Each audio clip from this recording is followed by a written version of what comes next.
ત્યાર પછી આપણે મધ્ય ડોક્ટર સેમસન સર છે, સેમસન વેસ્લી સર છે, તેઓ अपनी जगह पर खड़े रहेंगे। उनका स्वागत वडील विनोद भाई करશે। આપણે વિનોદ ભાઈ છે તો આગળ આવશે અને ડોક્ટર સેમસન સાહેબનું સ્વાગત કરશે।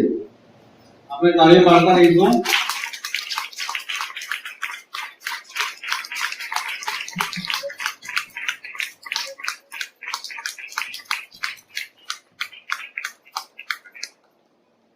ત્યાર પછી हमारे बीच में सिस्टर श्वेता सेमसन है, वो अपनी जगह पर खड़े होंगे और उनका स्वागत मणिबेन करશે। मणिबेन આગળ આવશો અને તેમનું સ્વાગત કરશો। આપણે તાળીઓ પાડીશું। આપણે ભૂલી જઈએ છીએ તાળીઓ પાડતા।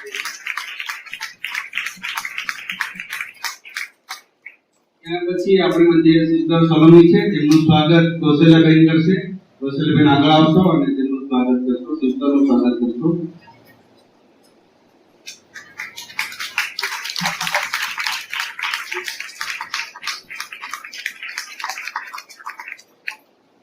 ત્યાર પછી આપણે મધ્ય પાસ્ટર સલમાન પવાર સાહેબ છે, તેમનું સ્વાગત પણ આપણે કરીશું। તેમને બધા તમે ઓળખો છો અને તેમનું સ્વાગત મનોજભાઈ કરશે,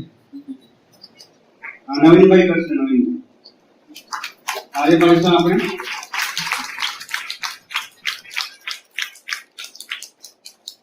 80% लोग भूल गए।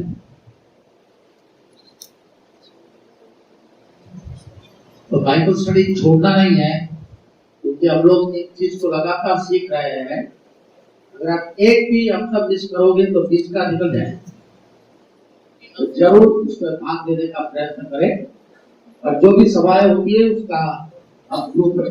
हालेलुया। કેટલા લોકો વચન સાંભળવા તૈયાર છો? Praise the Lord.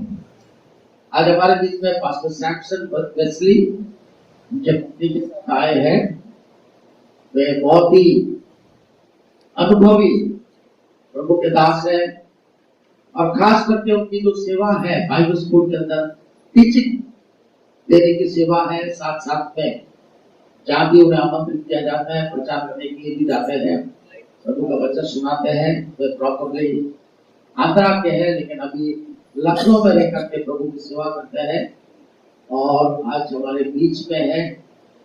तो हम सब ताली बजाकर उनका स्वागत करें।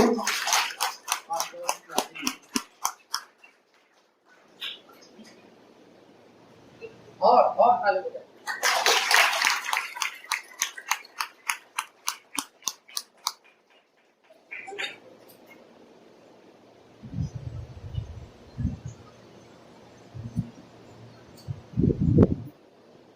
प्रभु यीशु मसीह के मीठे और मधुर नाम में सबों को जय मसीह की। हालेलुया। हालेलुया। कितने लोग खुश हैं प्रभु की उपस्थिति में? बाइबल बताती है उसके निकट आनंद की भरपूरी है। हालेलुया। हालेलुया। परमेश्वर के पास में सिर्फ आनंद नहीं है। इसलिए जब हम बाइबल पढ़ते हैं, बाइबल के शब्दों को एक एक शब्द को बड़े ध्यान से हम देखते हैं कि प्रभु का वचन क्या कहता है। प्रभु के वचन का एक मात्रा, एक बिंदी ही बहुत ही कीमती होता है, उसका अर्थ होता है।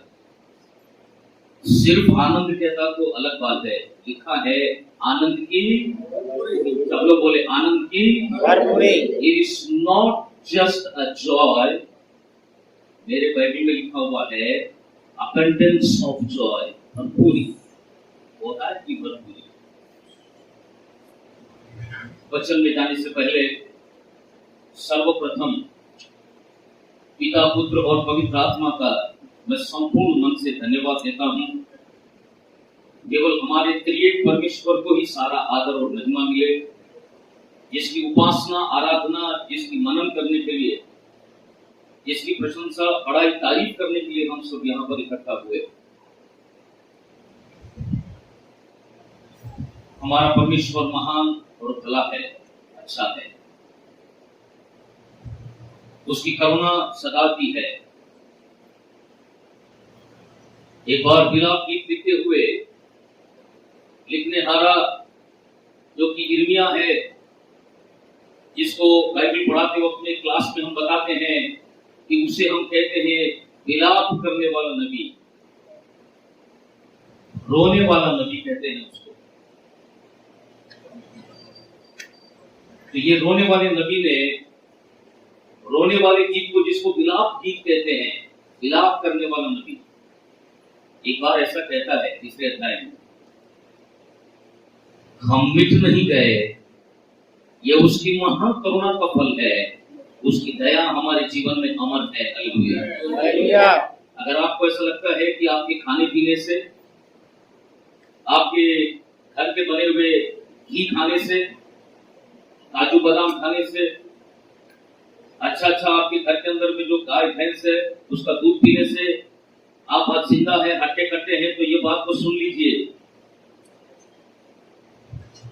ऐसे कितने हट्टे कट्टे और कितने तंदुरुस्त लोग रोज जब हम सुबह उठते हैं तो सुनने में आते हैं वो सुबह का सूरज नहीं देखते हैं। लेकिन हम कमजोर भी हो सकते हैं, लाचार भी हो सकते हैं, हम छोटे हो सकते हैं, हम दीन हो सकते हैं, लेकिन हमारे ऊपर में परमेश्वर की करुणा है, परमेश्वर का हाथ हमारे ऊपर में है, इसीलिए हम जीवित हैं, इसलिए हम यहाँ पर बैठे हुए हैं। तो जब भी आप सोचे, जब आप सुबह उठते हैं, मैं और मेरी पत्नी जब भोर की प्रार्थना करते हैं सुबह की 5 बजे, चाहे कितने भी थके होंगे, हम ऐसा करते हैं, अपने प्रार्थना के समय में 5 बजे प्रभु को स्मरण करके परिवार के रूप में प्रार्थना करते हैं, भले ही फिर सो जाते हैं क्योंकि शरीर को आराम भी चाहिए, परंतु प्रभु को देने वाला समय जब हम देते हैं, अच्छा हम लोग सुबह उठ गए हैं, परमेश्वर की सुंदर सृष्टि, परमेश्वर को आराधना करने का एक और नया दिन मिला है, तो हम कहते हैं प्रभु जी तेरी दया हमारे जीवन में अमर है, हम तेरी स्तुति और आराधना करते हैं, घुटने टेक करके हम प्रार्थना करते हैं, उस महान परमेश्वर को फिर एक बार सारा आदर और महिमा मिले। थोड़ा सा चंद मिनट में आपको लेना चाहूंगा क्योंकि ये जरूरी है।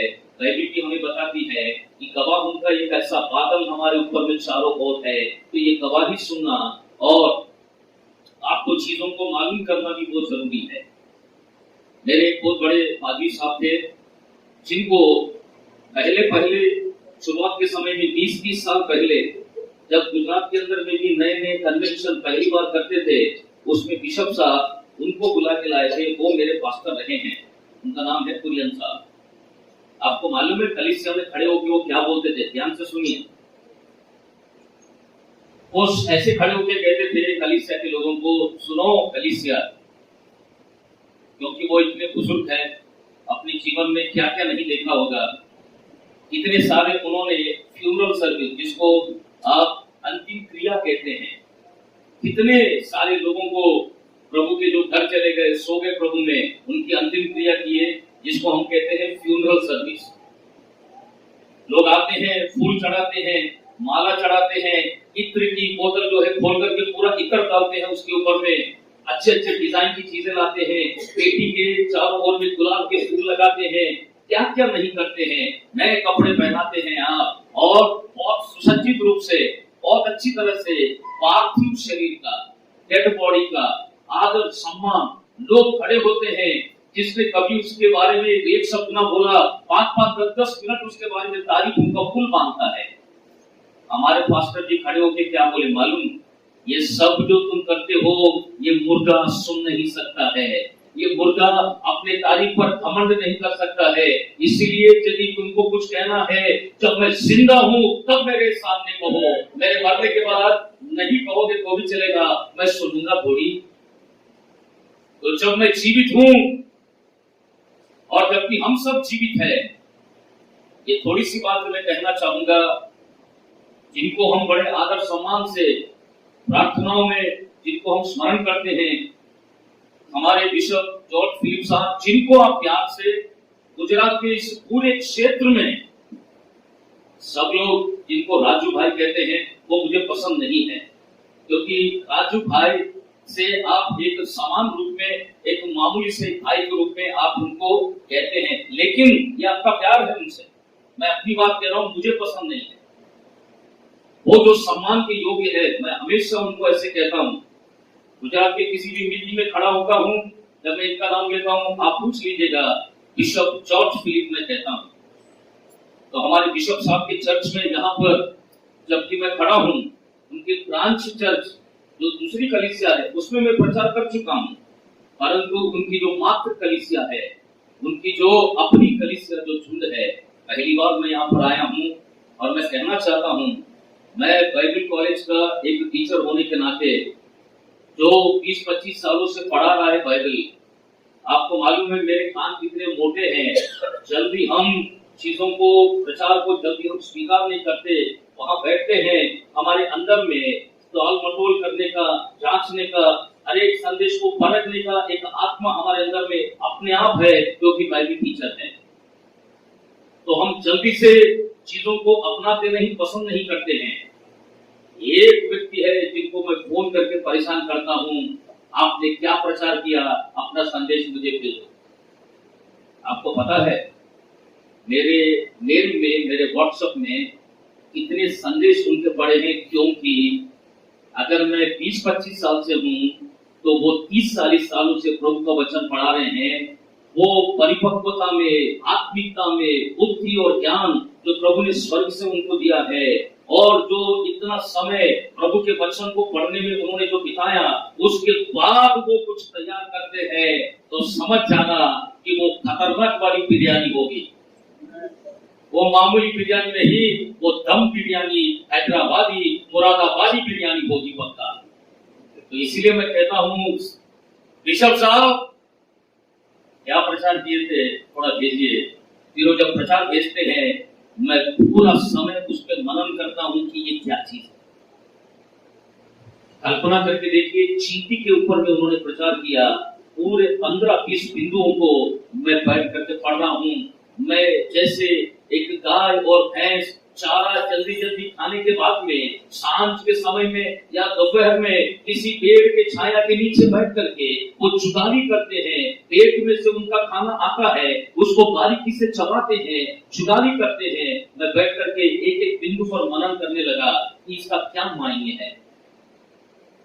उकाब जिसको ईगल कहते हैं, इन्होंने संदेश को भेजा 20 पॉइंट में पूरे पढ़ के मनन कर रहा हूं।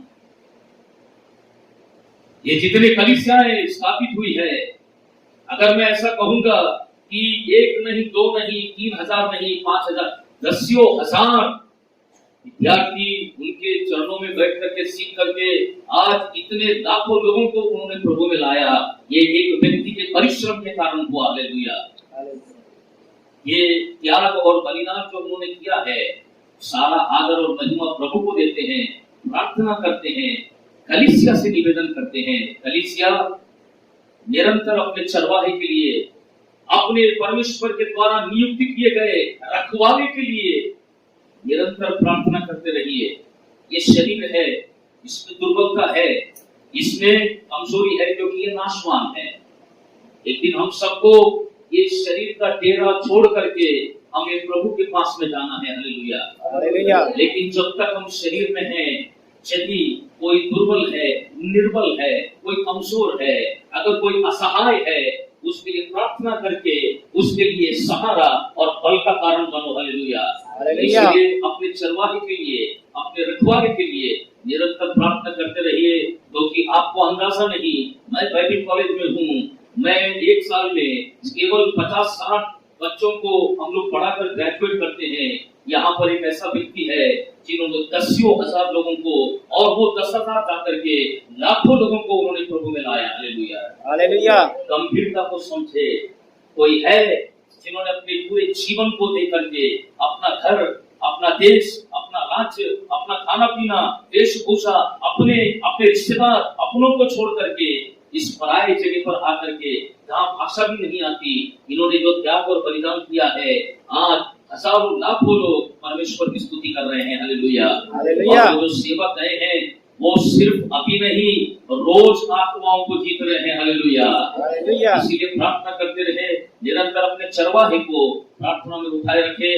मैं आपसे वादा करके ये बात को कह रहा हूँ, इस मंच से हम कह रहे हैं कि हम जब स्मरण में आए, हम अपने बिशप के लिए लखनऊ में, मैं और मेरी पत्नी भोर के 5 बजे हम बैठ करके प्रभु के चरणों में हम प्रार्थना करते हैं। अब क्योंकि आप सबों से आज हम मिले हैं, आपके लिए भी हम प्रार्थना करते रहेंगे। प्रभु की स्तुति हो, प्रभु की महिमा हो।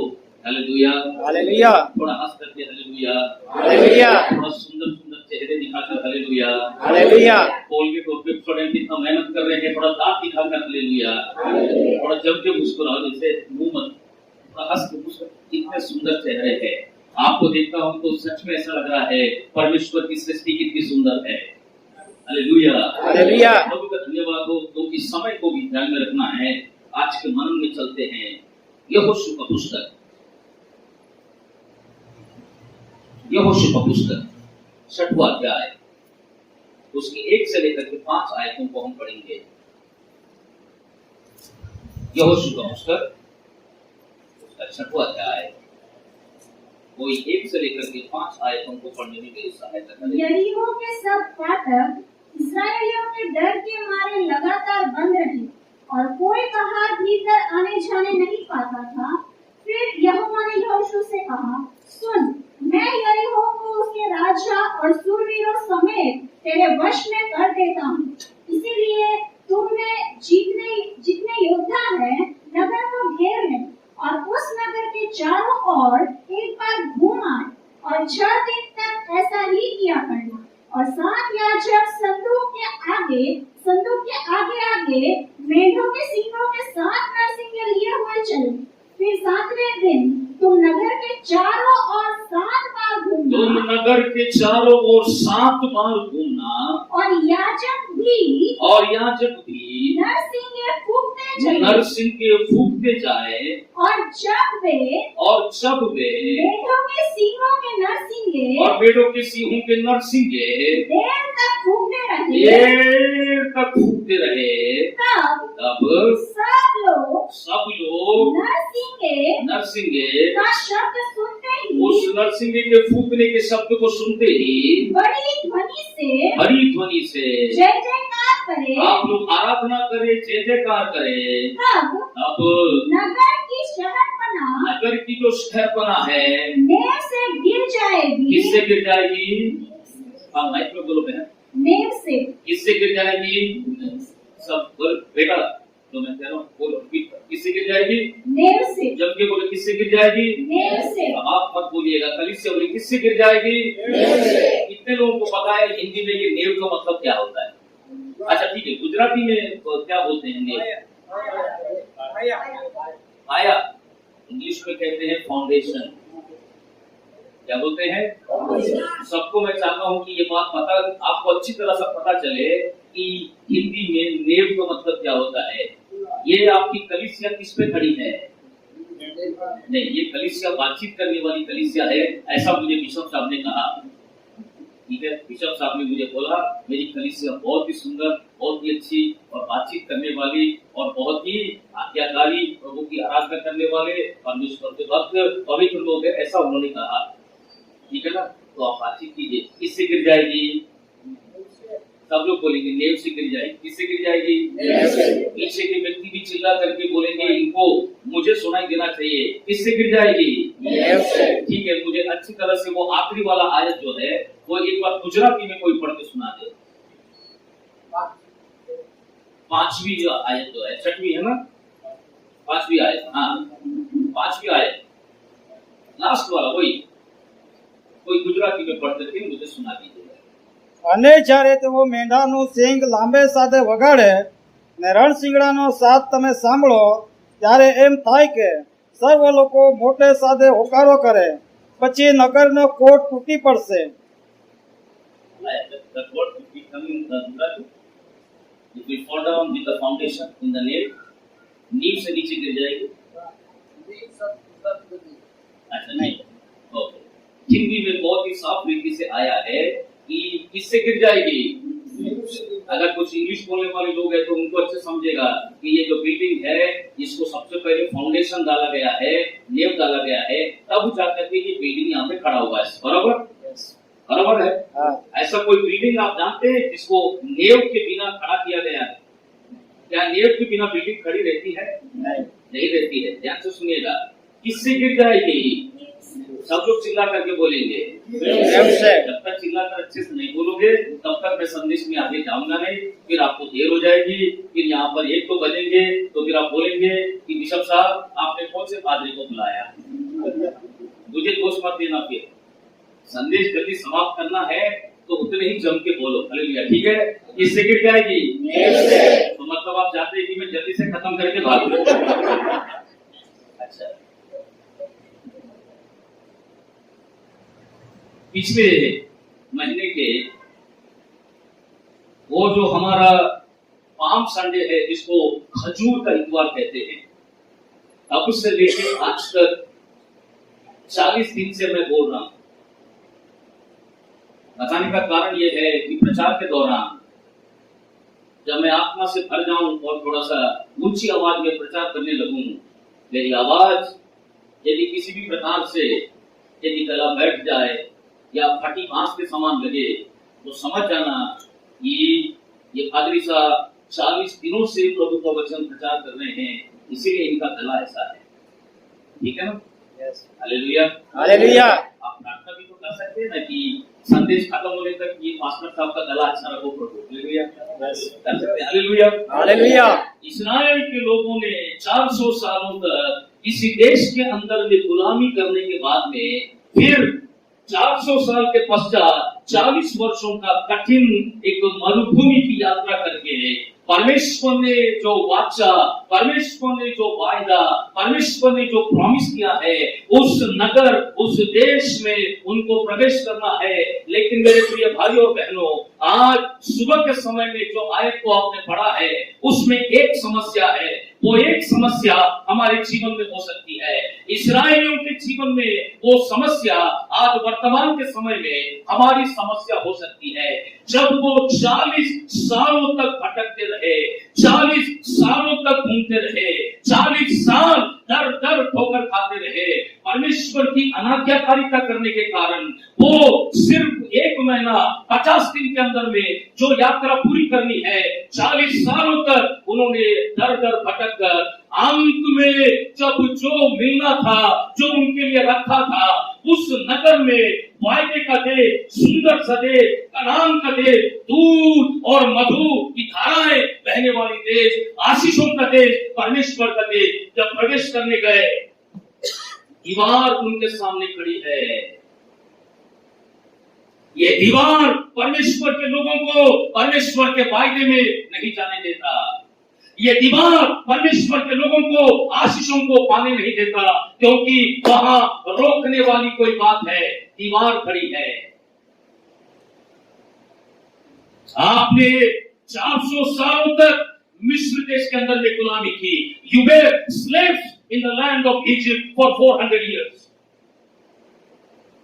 You journeyed in the wilderness for 40 years. मरुभूमि के अंदर में आपने 40 सालों तक, एक बच्चा पैदा होता है, उसकी शादी 20 साल की होती है, उसका बच्चा होता है, उसका बच्चा खुद 20 साल का बनता है। एक आदमी अपने बुजुर्ग के अवस्था में पैर रख सकता है, यानी कि इतने साल एक लड़का पैदा होकर के मेरे जैसा 40-45 साल का, जो मैं आपके सामने खड़ा हूँ, इतना उम्र का वो हो सकता है। उतने उम्र की यात्रा उन लोगों ने की। अंत में जब फल खाने की बारी आई, अंत में जब परमेश्वर की आशीषों को पाने की बारी आई, अंत में परमेश्वर के बादशाह को पाने की बारी आई, दूध और शहद बहने की आशीष जब पाने की बारी आई, उनके सामने यरीहो का दीवार खड़ा है। ये यरीहो का दीवार लोगों को अंदर जाने नहीं देता। ये यरीहो का दीवार परमेश्वर की आशीषों को पाने नहीं देता। ये यरीहो का दीवार परमेश्वर से मिलने नहीं देता, क्योंकि मिस्र देश में परमेश्वर का मंदिर, परमेश्वर की महिमा नीचे उतर के नहीं आ रही थी। कहाँ आई थी? इस्राएल के देश में, जो कनान का देश है, बाद में इस्राएल का देश, इसमें सुलेमान ने मंदिर को बनाया। इस सुलेमान के मंदिर में जब सुलेमान ने उस मंदिर को समर्पण किया, डेडिकेशन किया, शकीना महिमा नीचे उतर आई। ये देश वो देश जहां परमेश्वर अपने लोगों से बातें करता है। याजक, महायाजक यहाँ आकर के प्रार्थना करते हैं, बलि अर्पण करते हैं, और लोग अपने पापों की क्षमा मांगने प्रभु मुझे क्षमा कर। अपने घर से एक भेड़, एक बकरी, एक बैल, एक पंडुका, कबूतर ला करके अर्पण करते हैं। परमेश्वर से मुलाकात करने का देश, परमेश्वर की आराधना करने का देश, परमेश्वर की आशीषों को पाने का देश, परमेश्वर से बातें करने का देश। लेकिन ये आशीषों को पा नहीं सकते हैं। Why sir? Because a wall is standing before them. एक दीवार उनके सामने खड़ा है, ये अंदर नहीं जाने देता, ये आशीषों को पाने नहीं देता। मेरे भाई, मेरी बहन, आज कलीसिया के अंदर में लोग हैं, यीशु की आशीष पा नहीं सकते। दीवार खड़ा करके रखा है आपने। कुछ दीवारें खड़ी होती है, कुछ दीवारों को आप बनाते हैं। कितना समय बीत गया, कितना समय निकल गया। 400 साल कोई मजाक होता है, 400 साल गुलामी में रहे, 40 साल भटकते रहे। अंत में जब आया, सामने आए, प्रभु के वादों में प्रवेश करना है, प्रभु की आशीष पाना है, लेकिन नहीं, एक दीवार खड़ी हो गई है। ये दीवार इनको अंदर नहीं जाने देता, ये दीवार आशीष को पाने नहीं देता। आपके घर में एक दीवार हो सकती है, ये दीवार माता पिता से बातें करने नहीं देता, ये दीवार आपके भाई बहन में बीच में खड़ा है, ये दीवार एक पैसों की तंगी हो सकती है, आपको उन्नति प्रगति करने नहीं देता। ये दीवार सामने खड़ा है। सास बहू का बिल्कुल नहीं जमता, एक दीवार आप लोगों के बीच में खड़ा है। आप कलीसिया में भाई और बहन एक साथ बातें नहीं कर सकते, प्रेम से रह नहीं सकते, दीवार खड़ी है। आप कुछ लोगों से माफ करते हैं, कुछ लोगों से नहीं करते हैं, कुछ को प्रेम करते हैं, कुछ को नहीं करते हैं। एक दीवार आप लोगों के बीच में खड़ी है। अगर मैं मेरी पत्नी से बात नहीं कर रहा, एक दीवार हम दोनों के बीच में है। लिख के रख लीजिए, कितने पति पत्नी कलीसिया में है, इनके बीच में दीवार है। कलीसिया में बैठते हो, लेकिन घर के अंदर में जाते हो, अलग अलग हो जाते हो, दीवार खड़ी है। एक माँ और पापा, बच्चे, बेटा और बेटी बातें नहीं करते, क्यों? दीवार खड़ी है। एक बात बताऊं मैं आपको, ये आपकी खुशी है। क्या बहू अपने सास से बातें नहीं करती, झगड़े रगड़े है? आपके रगड़े झगड़े में परमेश्वर नहीं है। प्रभु, ये दीवार गिरना है। ये मेरी सास मेरे मां के समान है, मुझे बातें करना है, और सास कह रही है ये तो मेरी बेटी है, बातें नहीं करती है। प्रभु, कितना अच्छा हो यदि हम बातचीत करें, लेकिन दीवार खड़ी है। ये दीवार तब तक नहीं गिरेगी जब तक कि आपके अंदर में परमेश्वर पवित्र आत्मा का सामर्थ्य जब तक नहीं आएगा, ये दीवार नहीं गिरेगी। लेकिन एक बात है, दीवार कैसी भी क्यों ना हो, बीमारी का दीवार है। कितने सारे लोगों को अपनी सेवा में, इस 25 से लेकर 27 साल के सेवा में मैंने कितने सारे लोगों को देखा जो आंसू बहाते रहे, बीमारी से परेशान रहे।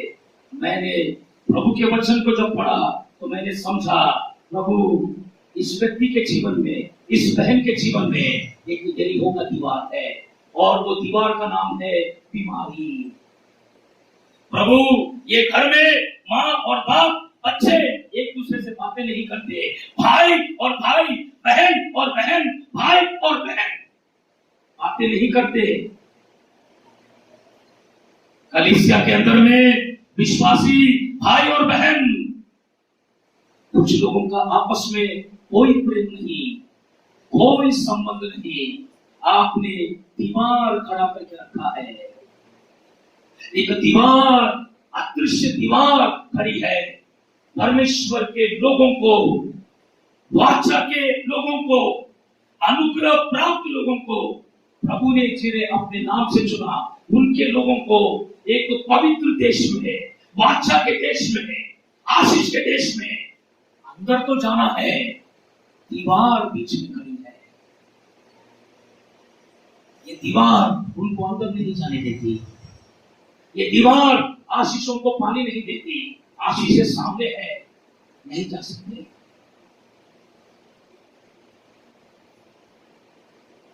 जैसे आपका गांव है, मैंने ये बात को सुना है,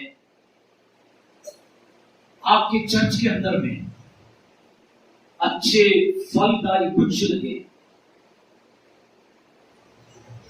आपको पता है हमारे बिशप साहब की जो धर्मपत्नी है, यूं कहे तो अच्छी बात रहेगी, मेरी बड़ी बहन, ये बड़ी दीदी,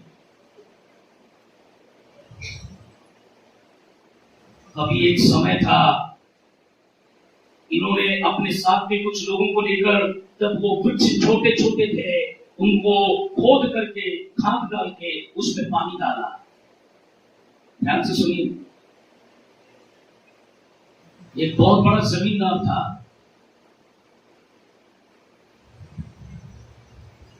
उसके घर में बहुत सारा पेड़ पौधे, फूल, सुंदर दिखने वाले पेड़ पौधे, इसको आप बोलते हैं शो वाले पौधे, फूल वाले पौधे, लोग बगीचा बनाते हैं घर में।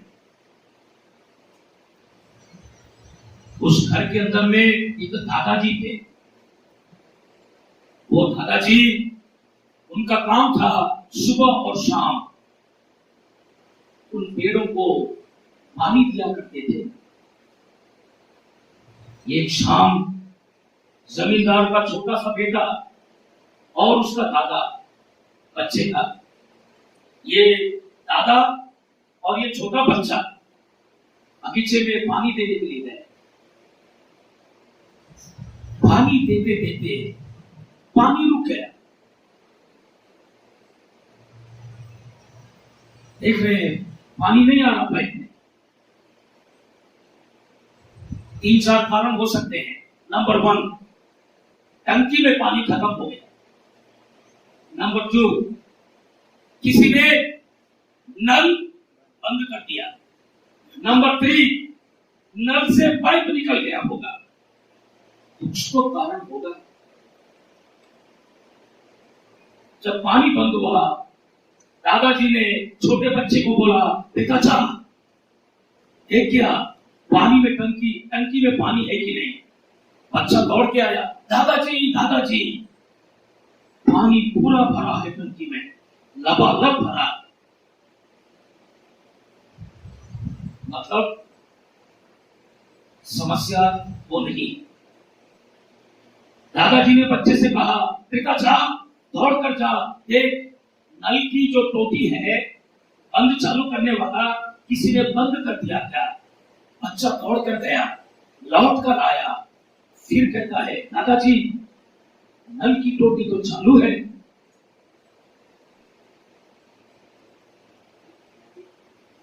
दादाजी ने बच्चे से बोला, बेटा दौड़ कर जा, देख ये जो पाइप है कहीं से टूट गया है क्या।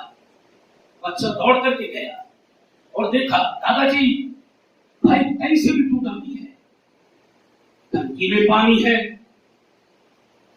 नल की टोटी चालू है, पाइप कहीं से 2 टुकड़ा नहीं हुआ। समस्या क्या है। अब दादाजी ने पाइप नीचे रख दिया। अब पाइप को पकड़ते पकड़ते दादाजी पूरे बगीचे में यहां से वहां से सब जगह से जाने लगा। जाते जाते घने शो के जो पेड़ है, छोटे छोटे पौधे, उसके बीच में से जो पाइप गया है, उसमें से जाके देखा पाइप हिल नहीं रहा है। तो देखा बगीचे के चारों ओर में जो पत्थर लगाते हैं, एक पत्थर लुढ़क के पाइप के ऊपर में आ गया।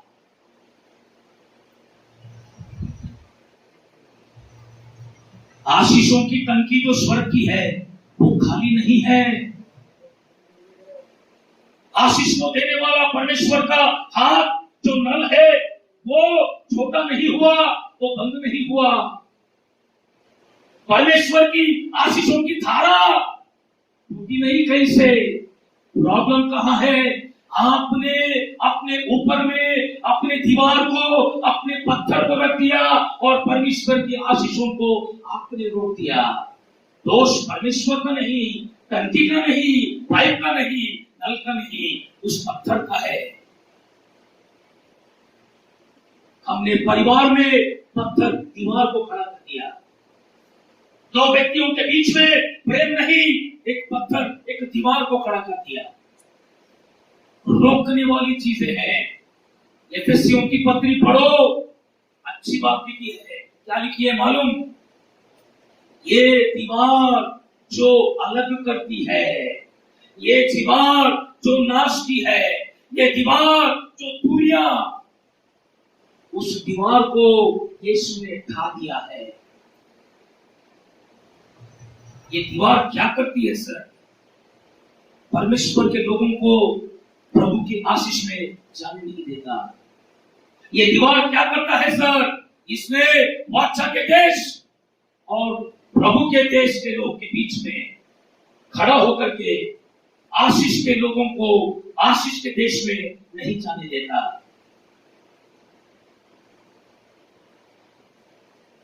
दीवार खड़ा हो गया है। कुछ जवान ऐसे हैं जिनके पास में नौकरी नहीं, दीवार आपके जीवन में खड़ा है।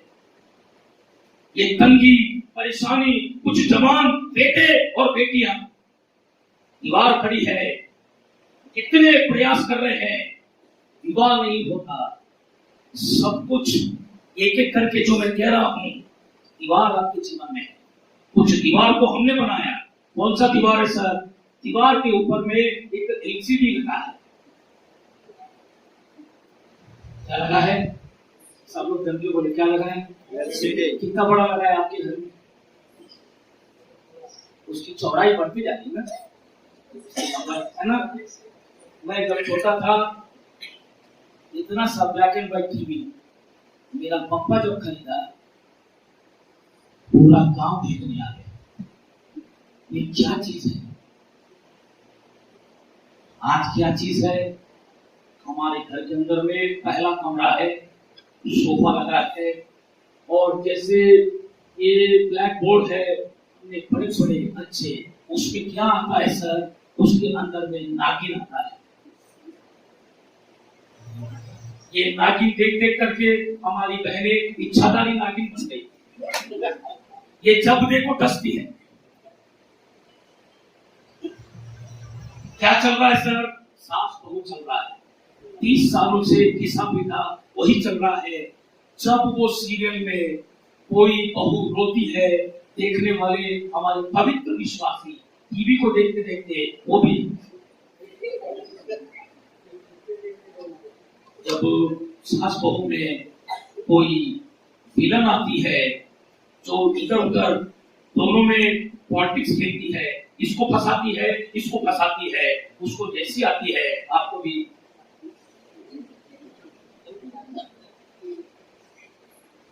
है ना?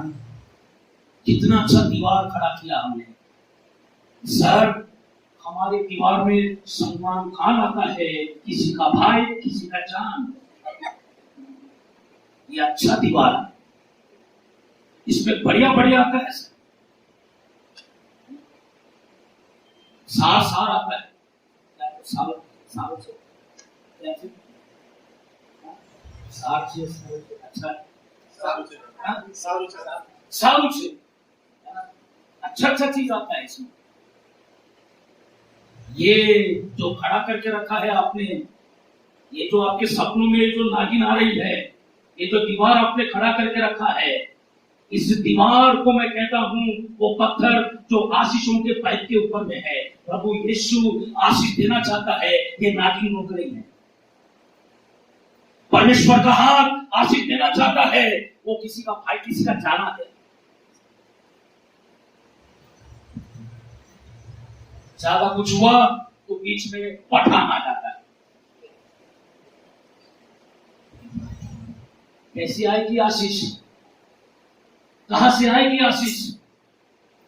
ये जो बना के रखे हो दिन रात तुम्हारे दिमाग में, ये जो दूसरों को नीचे गिराने, दूसरों के प्रति नफरत, कहां से आएगी आशीष? मन को शुद्ध रखो, निकालो ये गंदगी बाहर, आशीष बहना शुरू हो जाएगा। क्योंकि दादाजी ने पत्थर को हटाया, आशीष प्रेशर निकल पड़ा, पाइप में पानी स्पीड में आने लगा, क्योंकि पत्थर को दादाजी ने हटा दिया। कहां से आएगी आशीष? घर के अंदर में तो ये चल रहा है।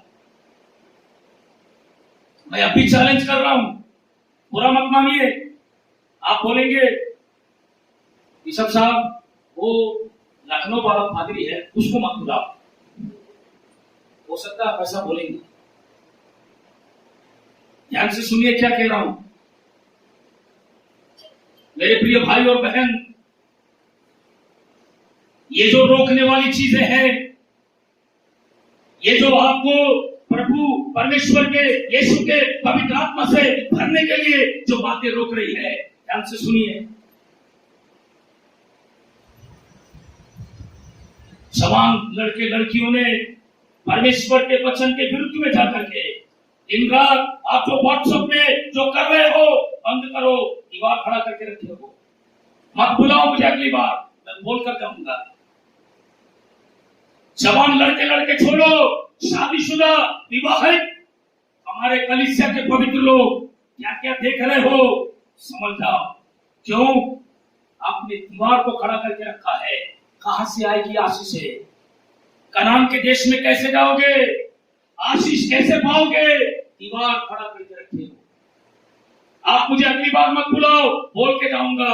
ये ब्यूटी पार्लर बंद करो, इसने आपको आपके परिवार को बर्बाद करके रखा है। बंद करो। अच्छे कपड़े पहनना, अच्छा दिखना बुरा नहीं होता है, अपना सब कुछ ही अच्छा दिखाने के लिए लगाना वो खतरनाक है। बाइबल में जो सुंदरता है, परमेश्वर की भय मानने वाली स्त्री, परमेश्वर के वचन के अनुसार चलने वाली स्त्री, इसका मतलब पुरुष पीछे है क्या? आजकल तो आप सुबह उठ के दवाई लगाते हो, जो कि दाढ़ी निकालना है, वो फैशन निकला है। दाढ़ी यहां से ऐसे आएगी,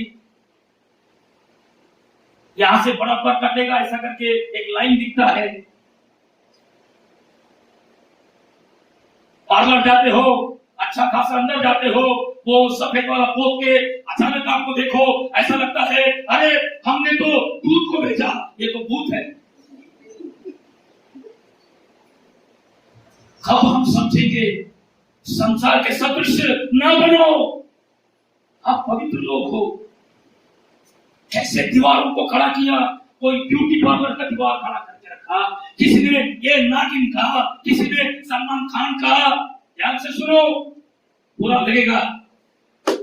अभी चेक करूंगा आपका मोबाइल, 15-20 गाने सिनेमा के मिलेंगे। अभी मैं अपना मोबाइल देता हूं, लो, अगर कोई है जो मोबाइल जानता है, लो चेक करो। एक चीज यदि आपको ऐसा मिले, सर ये तो लग नहीं रहा कि प्रभु के अनुसार है, मोबाइल फेंक दूंगा।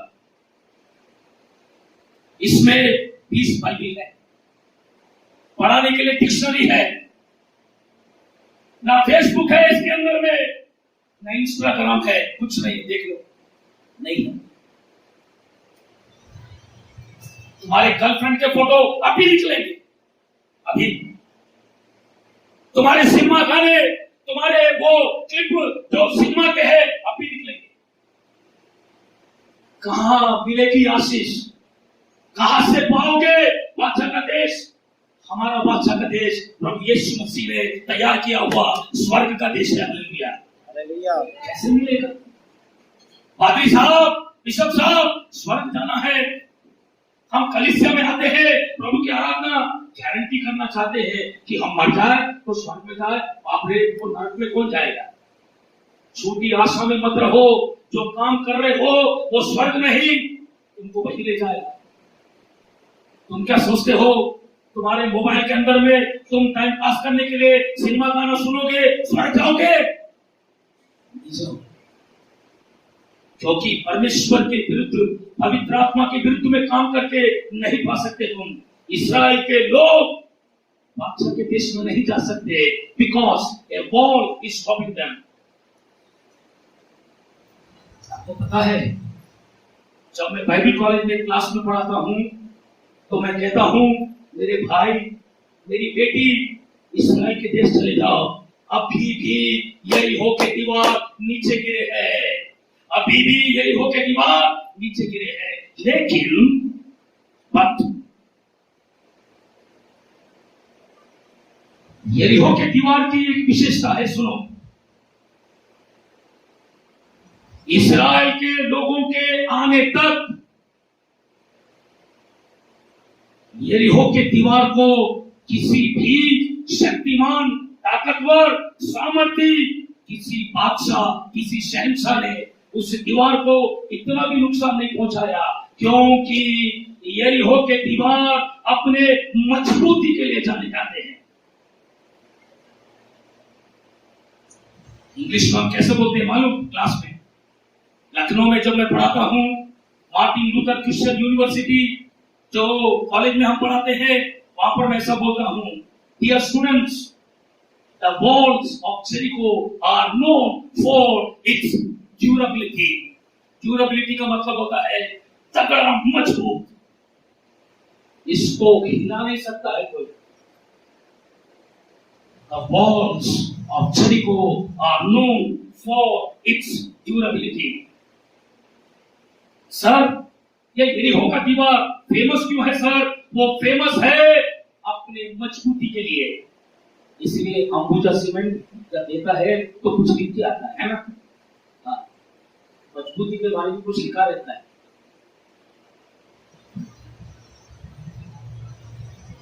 सर, मेरे घर का झगड़ा तगड़ा है सर,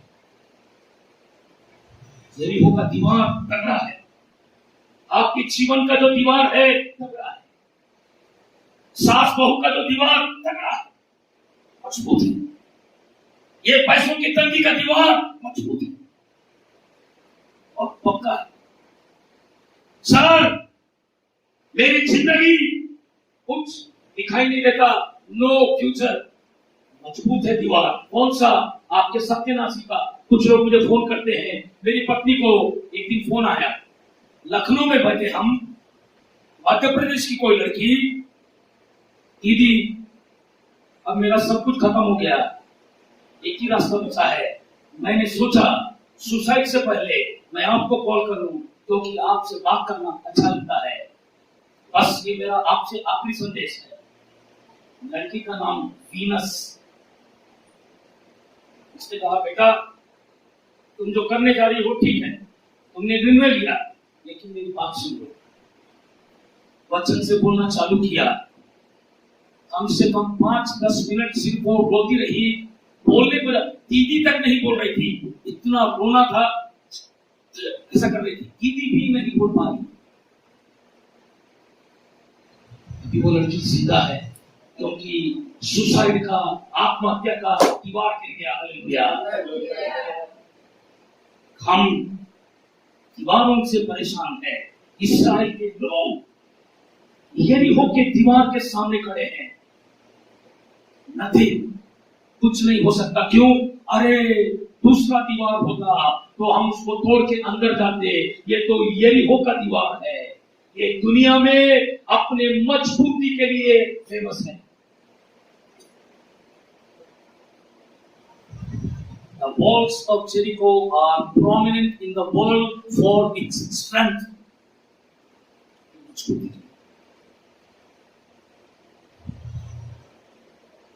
मेरे परिवार का कंडीशन सर बहुत कठिन है, बहुत तगड़ा है सर, मेरा भविष्य बहुत अंधकार में है, बहुत ही पक्का मजबूत है। आप जो नफरत करते हो दूसरे से, नफरत की दीवार बहुत मजबूत है।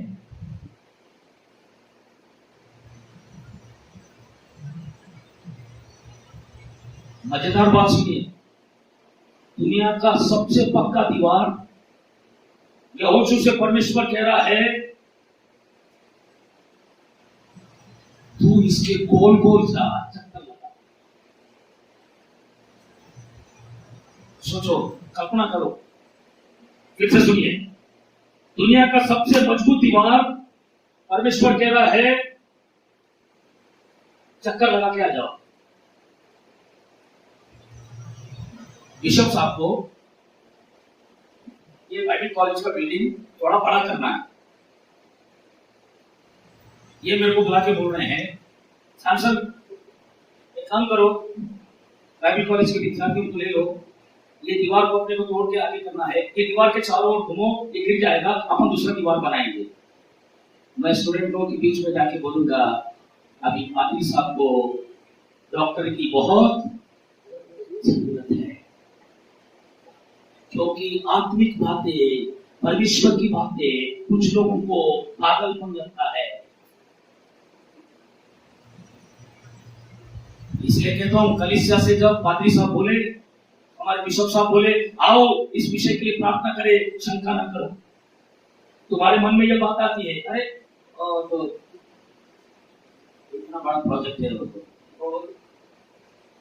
परमेश्वर के लिए भवन को तैयार करना है, जिसमें प्रभु के लोग बाइबल का ज्ञान देने के लिए बड़ा सा हॉल बनाएंगे, उसमें 5000 लोग आएंगे, उसमें प्रभु के लोग वचन को सीखेंगे, वक्त आएगा बाहर से कोई बड़े बड़े प्रभु के दास आएंगे, उसमें सिखाएंगे, 5000 लोग बैठेंगे, अपन एसी हॉल बनाएंगे, सेंट्रल एसी रहेगा। क्या आप बोलोगे ये बात प्रार्थना करो? स्मरण है, और तो आपको पहले से मालूम है कि 5 करोड़ का है, और प्रार्थना थोड़ी चलने वाला। ऐसा बोलो कि कौन सा बैंक लोन देगा, ये हमारी पहली समझ है। अरे परमेश्वर यरीहो का पक्का दीवार क्या कह रहा है? चक्कर लगा के आ जाओ। आपको पता है, इस चक्कर में एक बात बहुत ही महत्वपूर्ण है, वो ये है, परमेश्वर का पवित्र वाचा का संदूक और उसके सामने स्तुति आराधना बस करो और कुछ मत करो। वो भी कैसे मालूम? मुंह बंद करके, मुंह बंद करके। इसलिए तो कहता हूं, थोड़ा सा समय प्रभु के सामने मुंह बंद करके घुटने पे कब बिताया? परमेश्वर के समक्ष में थोड़ा सा देर शांति से प्रभु से बातें कब किया? प्रभु मैं तेरे चरणों में आता हूं कब हुआ? लाल समुद्र के सामने खड़े हैं, लोग परेशान हैं, फिरौन पीछे है, टुकड़े टुकड़े करने वाला है। मूसा को प्रभु कह रहा है शांत हो जाओ, और मूसा लोगों से कह रहा है शांत हो जाओ, परमेश्वर का उद्धार देखो, रुको। कहां है वो शांति वाला पल? कहां है अपने कमरे में, अपने पीठ के पीछे दरवाजों को बंद करके परमेश्वर के समक्ष में कहां है वो समय, वो मनन? कहां? याद करके देखो, इतवार को छोड़ के बाइबल को कब छुआ? सीधा पूछ रहा हूं आपसे, मुझसे पूछते हो, इसके सिवा मेरे जीवन में कुछ नहीं। दिन रात 24 घंटे एक ही कैंपस में बाहर भी नहीं जाता जब तक कि साबुन तेल न ले। अगर साबुन तेल लेना है, मैं और मेरी पत्नी आधा किलोमीटर शाम के समय बातें करके जाते हैं, लेके आते हैं। एक महीने तक बाहर नहीं जाता मैं। क्यों? उसी प्रभु के उस वातावरण में, कैंपस में, परिसर में, वहीं पर विद्यार्थियों के साथ बस प्रभु हमारा, हम प्रभु के उस आनंद को आपको मैं बता नहीं सकता ना। वो आनंद आप खरीद सकते हो, क्योंकि आपने एलसीडी खरीदा, आपने कार खरीदा, बंगला खरीदा, ये नहीं खरीद पाओगे।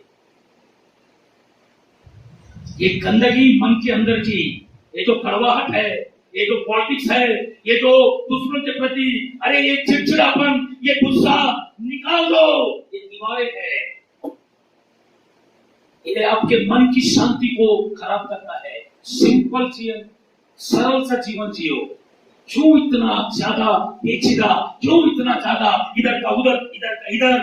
किसको कहां मारना, किसको कैसे नीचे दिखाना? बंद करो। तुम चुपचाप चारों तरफ में यरीहो के दीवारों के चारों तरफ में घूमते रहो। कितने दिन? ओ स्वामी, हे प्रभु, 6 दिन तक घूमो, 7वें दिन तुमने जितना किया उतना करके एक एक्स्ट्रा करोगे, यानी कि 7। एक मनन का समय, एक आराधना का समय, आप और आपका परमेश्वर, इसके सिवा कुछ नहीं।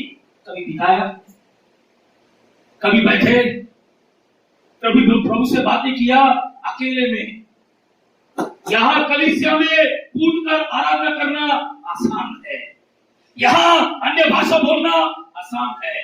पब्लिक में हो,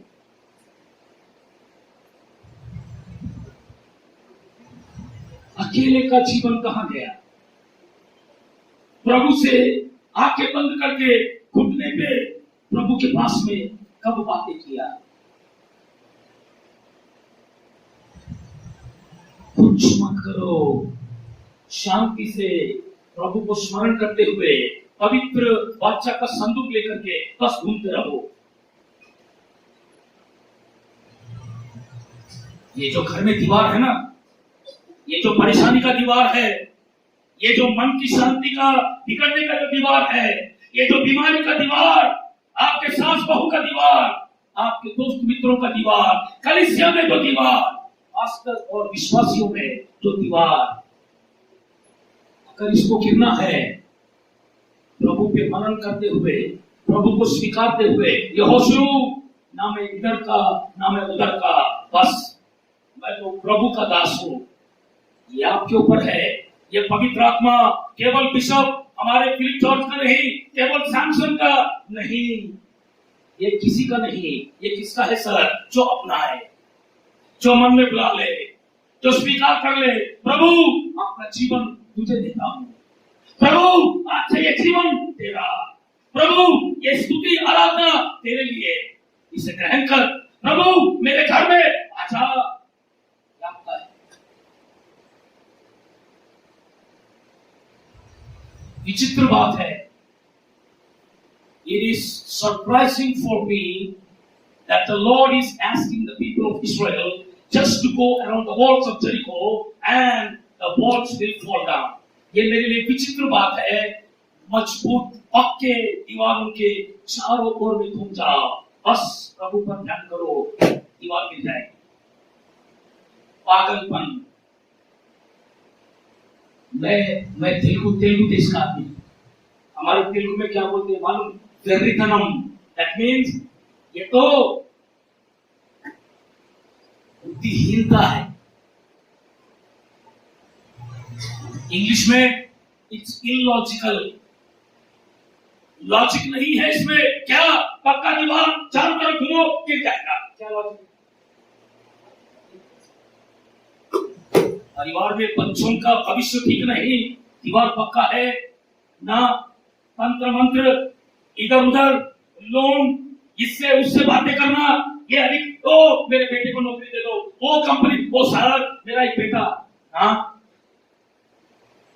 प्रभु के चरणों में आ जा। मैं ये नहीं कह रहा अपने काम के लिए इधर उधर भागना नहीं चाहिए, वो भी मत करो, आलसपन भी ठीक नहीं करना है, लेकिन सर्वप्रथम स्थान कहाँ है?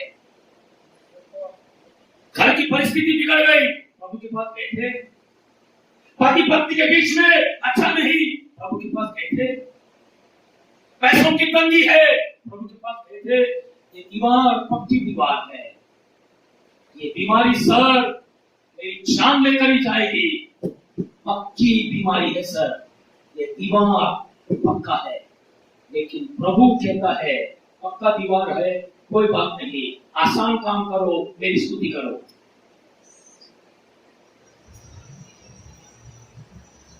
चलते गए, पहला दिन हो गया, चक्कर लगाए, जाके सो गए तंबू में, दूसरा दिन, तीसरा दिन, 4।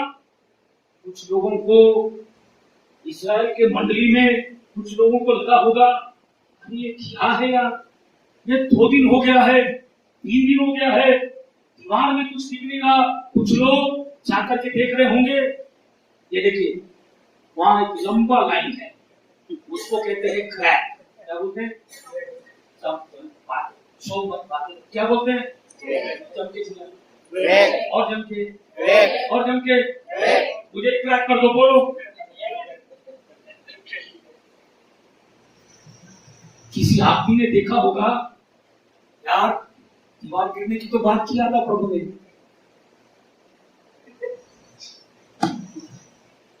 कोई क्रैक है क्या? क्योंकि प्रभु ने बोला अरे ये तो इतनी मोटी दीवार, इतनी पक्की दीवार, मजबूती के लिए जाना जाता, दुनिया में फेमस है, इसको बोल रहा प्रभु चक्कर लगा, ठीक है 6 दिन 7 दिन, अरे 2 दिन में 3 दिन में कुछ तो हो, नथिंग। सर आपने तो बोला था प्रार्थना करो, 3 सप्ताह हो गया सर, कुछ नहीं है। सर 1 साल हो गया, कुछ भी नहीं है। मैंने सोचा मेरे बेटे का जीवन इतना तो सुधर जाए, इतना हो जाए। मेरी बीवी घर में आता, खाना नहीं बनाती, बातें नहीं करती, थाली फेंकती, मिर्ची ज्यादा, नमक ज्यादा, ले खा। ये दीवार है, ये घर में परेशानी है। मेरी बीवी इतनी तो सुधर जाए, कम से कम बोल तो दे, आ गए काम से, चलो जी खाना देती। कभी नहीं, जरा भी नहीं, क्रैक ढूंढ रहे हैं। कुछ लोग 3 दिन के बाद में शायद यहोशू के पास गए होंगे, ब्रदर जोशुआ, प्रभु जब बोला सच अच्छे से सुने थे क्या? साफ साफ सुने थे कि सिर्फ चक्कर लगाना है? ऐसा तो नहीं बोला चक्कर लगाते लगाते थोड़ा थोड़ा खोदते रहो, ऐसा तो नहीं बोला। यहोशू ने बोला बिल्कुल नहीं। प्रभु ने मुझे ऐसा कुछ भी नहीं बोला कि चलते चलते थोड़ा थोड़ा खोदते रहो, थोड़ा थोड़ा ऐसा करते रहो। प्रभु ने इतना बोला, 6 दिन घूम, 7वें दिन 7 चक्कर, बात खत्म। All you have to do is go around 6 days, 7th day you have to go 7 times and the wall shall fall down.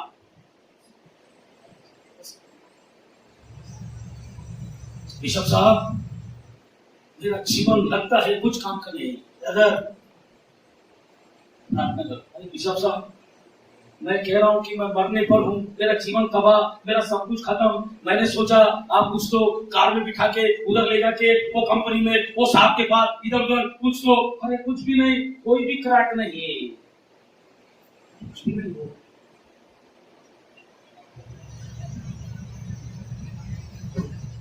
7वां दिन आया, 7 चक्कर लगाए उन लोगों ने, दीवार नीचे गिर गई।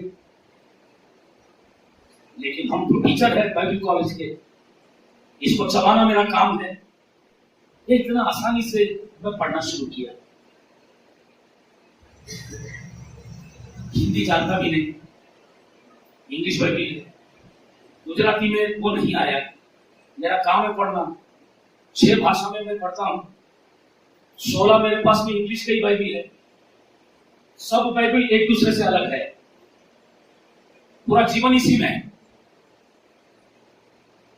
हिंदी जब सीखा, तेलुगु आदमी, जब मैं हिंदी सीखा, जब मैं पढ़ रहा था, मेरे दिमाग के परखच्चे उड़ गए, मेरे दिमाग के दरवाजे खिड़की उड़ गए, क्योंकि अच्छा सा लाइन आता है, लिखा है नींव से नीचे गिर जाएगा।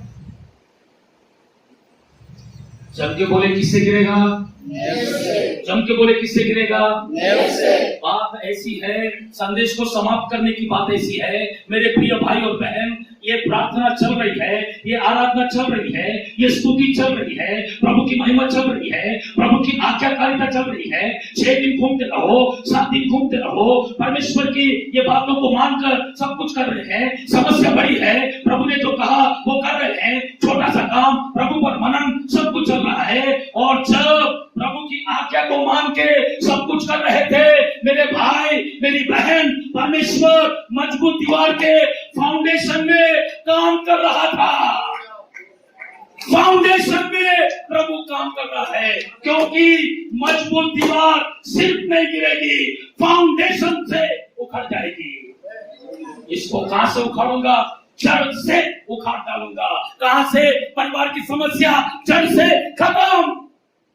बीमारी की समस्या फाउंडेशन में जो प्रभु काम कर रहा है, आपके कैंसर की बीमारी का जड़ से प्रभु काम कर रहा है। सिर्फ कैंसर खत्म नहीं होगा, कैंसर जिंदगी से खत्म हो जाएगा। Hallelujah, because the Lord is working in the foundation. जब वो लोग घूम रहे थे, जब वो लोग प्रार्थना कर रहे थे, जब आराधना कर रहे थे, जब स्तुति कर रहे थे, परमेश्वर ने स्वर्गदूत से कहा, जा उसकी फाउंडेशन में काम कर, क्योंकि ये दीवार जब गिरेगी, फाउंडेशन उखाड़ूंगा, दोबारा ये दीवार बनेगी नहीं। ये आपके जीवन में दोबारा नहीं आएगा। सर, मेरे घर की परेशानी, आपके बेटे की परेशानी परमेश्वर जड़ से खत्म करेगा। एक दिन में आपको ये मैसेज आएगा, आपके बच्चे का जीवन, नौकरी लग गई है, आपके बच्चे का, आपकी बेटी का शादी लग गया है। जड़ से खत्म कर दिया, क्योंकि प्रभु फाउंडेशन में काम कर रहा है। स्टे देयर, वेट, रुको, करते रहो। 6 साल, 5 साल, 4 साल, 3 सप्ताह, no problem. Why? Your God is working in the foundation, क्योंकि तुम्हारा परमेश्वर तुम्हारे समस्या के जड़ में काम कर रहा है, फाउंडेशन में काम कर रहा है।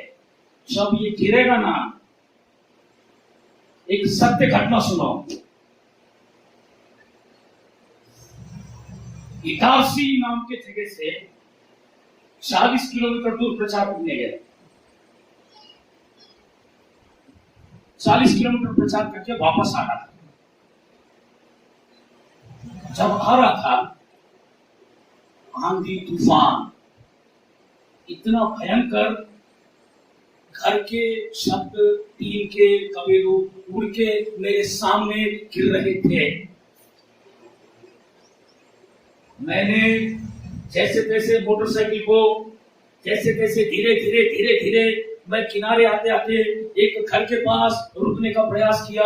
घर के अंदर का जो पेड़ था, इतना हवा था, तूफान, वो डाली टूट के मेरे ऊपर गिर गया। ये मेरा होठ इधर और ये इधर दोनों अलग हो गया। मेरा शर्ट यहां से लेके नीचे तक, पैंट के ऊपर में पूरा खून, मेरे जूते के ऊपर में पूरा खून, सबके दरवाजे बंद। मैं मदद मांगने जा नहीं सकता, क्योंकि हवा में बाहर निकलूंगा इसे तो मैं उड़ सकता हूं, इतनी हवा, तूफान। मैंने रुमाल से अपने होठ को पकड़ लिया, खून बह रहा है। जब थोड़ा हवा शांत हुआ, 1 घंटे के बाद, मैंने उसी रुमाल से अपने मुंह को बांधा और मैं अपने घर गया। घर पहुंचा, पूरा इटारसी हवा तूफान में तबाह हो गया। हर जगह मलबा, हर जगह घर के छत, पेड़ पौधे सब नीचे गिर गए, पूरा तबाही। मैं घर गया, मैंने इसका इलाज करना शुरू किया, क्योंकि मैं आंध्रा का आदमी हूं, घने मूंछ थे, वो दवाई के कारण ये पूरा निकालना पड़ा और इसमें दवाई खानी चलने लगी, ये ठीक हो गया। इसके ठीक होने के साथ साथ मैं तूफान के बाद जब जाने लगा, प्रभु का वचन मेरे जीवन में सामर्थ्य रूप से काम कर रहा है। क्या कह रहा है मालूम? मैंने देखा कुछ पेड़ ऐसे थे जिनकी डालियां टूट गई, ऐसे ही एक डाली टूट के मेरे मुंह में गिरी। कुछ पेड़ जड़ से उखड़ के बड़े बड़े नीचे गिर गए। जो पेड़ों की डालियां टूट गई, जो पेड़ बीच में से टूट गया, समय के साथ छोटे छोटे छोटे छोटे पत्ते निकले, डालियां बनी और पेड़ वापस घना हो गया। जो पेड़ जड़ से नीचे गिर गया, समय के साथ धीरे धीरे सूखने लगा। लोगों ने फटाफट लकड़ी काट के अपने घरों में, ट्रैक्टर में, मोटरसाइकिल पे और अपने कार में, जो भी वो रहता है, सब ले जाना शुरू कर दिया। पवित्र आत्मा की आवाज मेरे अंदर में आई, जब मैं तेरे जीवन के समस्या को, तेरी परेशानी को, तेरे जीवन की सब बातों को जो तू मुझसे मांगता है, सुन, मैं उसको बीच में से थोड़ा सा, एक डंगाली नहीं, सैमसन चिंता मत कर, मैं जड़ में काम कर रहा हूँ। जब ये नीचे गिरेगा ये अपने अस्तित्व से खत्म हो जाएगा, पूरा मिट जाएगा। उतने बड़े पेड़ का नामो निशान मिट गया, लेकिन दूसरे पेड़ थे जिसकी सिर्फ डालियां या बीच में से वो टूट गया पेड़, उसमें से डालियां निकली, वो फिर से पेड़ बने। जड़ से जो गिरा दोबारा कभी नहीं उठा। यरीहो के दीवार जो आपके जीवन की एक समस्या है, यही दीवार के समान आपके भी घर में एक समस्या है। आपके घर में, आपके जीवन में, आपके परिवार में, आपके बच्चों के, भाई बहन, पति पत्नी, कलीसिया, ये जो समस्या है, परमेश्वर जड़ में काम कर रहा है। फाउंडेशन से जब नीचे गिरेगा आप प्रभु की स्तुति करोगे और दोबारा ये आपके जीवन में कभी खड़ा नहीं होगा, क्योंकि प्रभु आपके जीवन में ये यरीहो की दीवारों को पूरी तरह से जड़ से खत्म करेगा। अपने स्थानों पर खड़े हो जाए।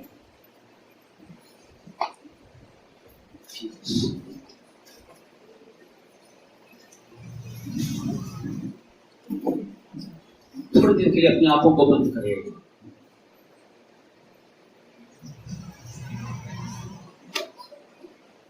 प्रभु, मेरे परिवार के अंदर में प्रभु जी कोई सुख नहीं, कोई शांति नहीं। हम अपने भाई बहनों के बीच में, हमारे माता पिता के बीच में प्रभु जी बहुत ही दिक्कतें हैं, परेशानियां हैं, समस्या है, वेदना है। किसी को नौकरी नहीं तो किसी की शादी नहीं होती, किसी को मन में शांति नहीं, किसी का पिता घर में एक शैतान का काम, किसी के घर में मां शैतान का काम। आपने घर में खुद एक शैतान को, एक समस्या को पाल रखा। ये आपकी जो मोबाइल, ये जो आपकी टीवी, मैंने कहता ये गलत है, लेकिन क्या उपयोग करते हो? मैं फिर से कह रहा, लड़के और लड़कियों से, तुम्हारे व्हाट्सएप पे क्या चलता है? तुम्हारे माता पिता को मूर्ख बनाकर तुम उस लड़के से, उस लड़की से तो तुम्हारा चल रहा है, क्या ये प्रभु को पसंद है? पवित्र आत्मा को पसंद है? ये दीवार है। आपके घर के अंदर में एक दीवार है। मेरे प्रिय भाई और बहन, विश्वास करें, आपका ये जो दीवार है, यदि आप पवित्र आत्मा को, प्रभु यीशु मसीह को अभी इस वक्त में यहोशू के समान प्रभु के सामने पवित्र भूमि पर मुंह के बल गिरकर दंडवत करके प्रभु को अपनाया, प्रभु को आराधना और स्तुति करने लगा, प्रभु ने बहुत बड़ा जय दिया। जब तक यहोशू वो झुका नहीं, जब तक यहोशू प्रभु की आराधना नहीं किया, तब तक इस बात की गारंटी नहीं थी कि वो दीवार गिरेगा, क्योंकि काम करने वाला परमेश्वर था, मनुष्य नहीं। यहोशू ने इस्राएलियों के और अपने जीवन में सर्वप्रथम परमेश्वर को इन्विटेशन दिया, दंडवत करने लगा। यहोशू जब प्रभु की आराधना कर रहा था, उसके मन में कोई कपट नहीं था, उसके मन में ईर्ष्या नहीं थी, गंदगी नहीं थी, पवित्र परमेश्वर की पवित्र उपासना कर रहा था। तुम्हारे मन में ये जो गंदे ख्याल है, तुम्हारे जीवन में गंदी गंदी बातें हैं, किससे किससे क्या क्या छुप के करते हो? कुछ लोग छुप करके गुटखा, तंबाकू, कोई सिगरेट, छुप के क्या क्या करते हो?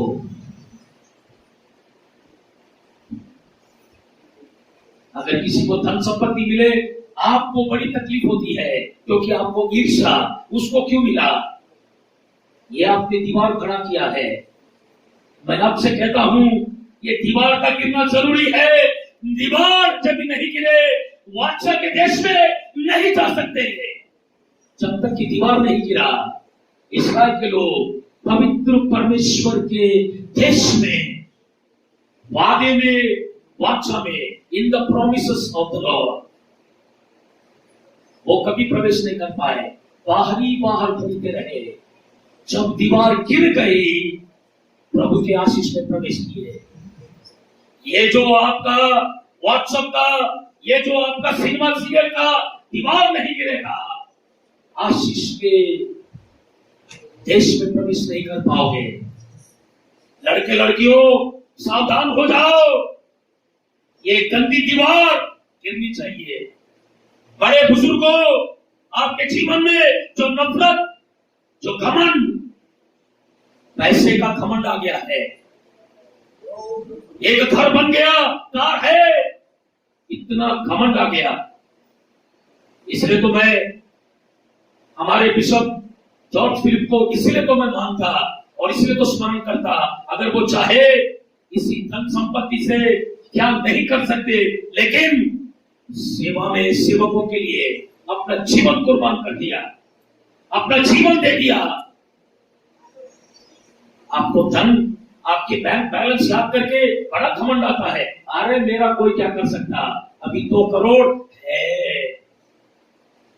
इस घमंड के दीवार का गिरना जरूरी है। कुछ लोग अच्छे दिखते हैं, सुंदरता का घमंड।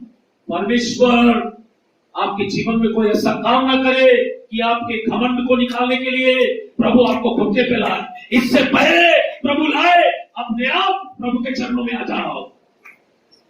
ये दीवार गिरा दो, मन मुटाओ, एक दूसरे से नफरत करने की दीवार। यहोशू दंडवत करने लगा, आओ मेरे भाई बहन, हम प्रभु यीशु मसीह का पवित्र आत्मा से भर करके मनन करें। कलीसिया में दिखाने के लिए नहीं, अकेले में प्रभु से बातें करो। ये दीवार आपके जीवन की जो है, यीशु के नाम से वो नीचे गिर गई है। विश्वास करें, आपके परिवार का समस्या का दीवार नीचे गिर गया। विश्वास करो। पढ़ने लिखने में तकलीफ होती है, मैं कहता हूं आपके मन को परेशान करने वाला एक दीवार है। You cannot concentrate on your studies because there is a wall.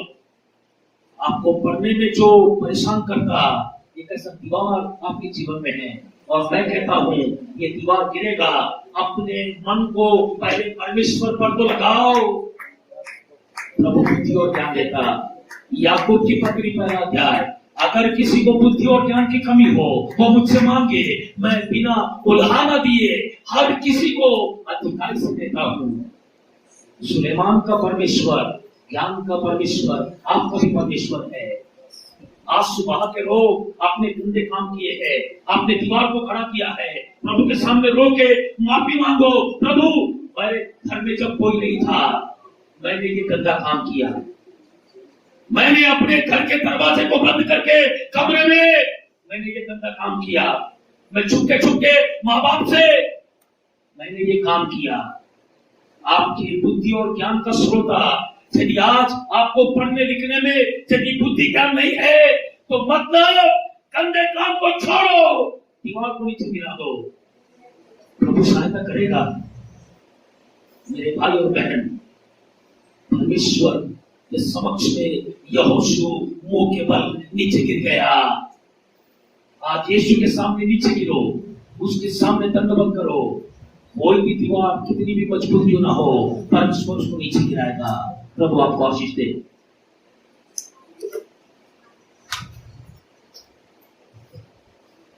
प्रार्थना करेगा अपने प्रार्थना करिए ना पास्टर सोल में આગળ આવશે ને प्रार्थना। Praise the Lord. Hallelujah. Hallelujah. धन्यवाद धन्यवाद धन्यवाद धन्यवाद। हमारा महान जीवित सामर्थ्य पराक्रमी परमेश्वर, पिता में धन्यवाद परमेश्वर। हालेलुया। અઠવાડિયાના પહેલા દિવસે પરમેશ્વર તમારી આરાધના કરવા માટે, પરમેશ્વર તારા પવિત્ર બાળકોની સાથે પરમેશ્વર તારા ભવનમાં તમારી મહિમા કરવા માટે પ્રત્યેકને એકઠા કર્યા। ઓ પરમેશ્વર, જીવતોનો પવિત્ર અર્પણો જે પરમેશ્વર તમે ચાહો છો, જેટલા પરમેશ્વર આજના દિવસે જે તમારી પાસે લાગ્યા છે, પરમેશ્વર આજના અર્પણો પરમેશ્વર તમે સ્વીકાર કરજો। હાલેલુયા। ધન્ય પરમેશ્વર તવચનો તમારા દાસ થકી જે સાંભળી ગયા છે। હાલેલુયા। જે દીવારો પરમેશ્વર તોડવા માટે ખુદા પરમેશ્વર જે વચનો મળ્યા છે, જે दीवारों परमेश्वर हमारे जीवन में राज्य करती हो, परमेश्वर पिता में प्रार्थना करते तमाम वीडियो दीवारों यीशु तुम्हारे नाम पर छूटी जाए। वह एक स्वतंत्र थे आध्यात्मिक और महिमान माटे अधिक इच्छा तथा संपूर्ण पारी पहुंचे। ये मार्ग में विशेष कृपा थवा दो। हालेलुया। धन्यवाद परमेश्वर, धन्यवाद यीशु राजा तुम्हारी उपस्थिति माटे, तुम्हारे उत्तम वचनों माटे हमें आभार मानिए। महिमा गौरव आदर तुमने अपना हमारी प्रार्थना यीशु तारा सामर्थ्य बलवान नाम मांगते हैं। हालेलुया, बोलो हालेलुया। दीवारों को नींव से उखाड़ फेंकना। हालेलुया। बहुत सुंदर वचन हमने सुना। अगर परमेश्वर अभी हमको एक चॉइस देता नए नियम के अनुसार, हमारे जीवन में जो भी दीवार है उसे निकालने के लिए प्रभु करके प्रार्थना करना है, पश्चाताप। लेकिन अगर प्रभु ऐसा कहता पश्चाताप कब तक, जैसे के चारों तरफ घूमे, ऐसे सोमवार से शनिवार तक एक बार घूमो और रविवार के दिन 7 बार घूमो, क्या मुश्किल था? एक बार घूमना 6 मील 9.5 किलोमीटर, तो रोज सोमवार को 9.5 किलोमीटर, फिर मंगलवार को 9.5 किलोमीटर, शनिवार तक 9.5 किलोमीटर, और शनिवार कितने बार, कितना हुआ? 9.5 7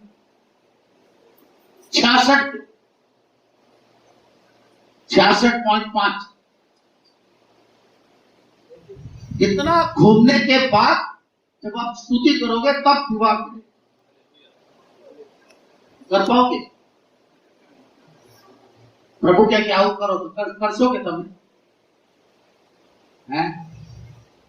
धन्यवाद आपको जो ये प्रभु यीशु के लिए धन्यवाद देना चाहिए कि उन्होंने आकर के पुराने नियम को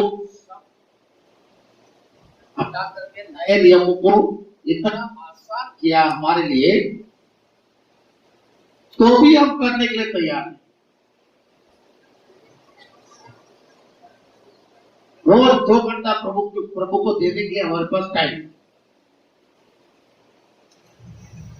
रोज 2 घंटा, रविवार का दिन पूरा दिन ही प्रभु का। उसके बारे में सोचो,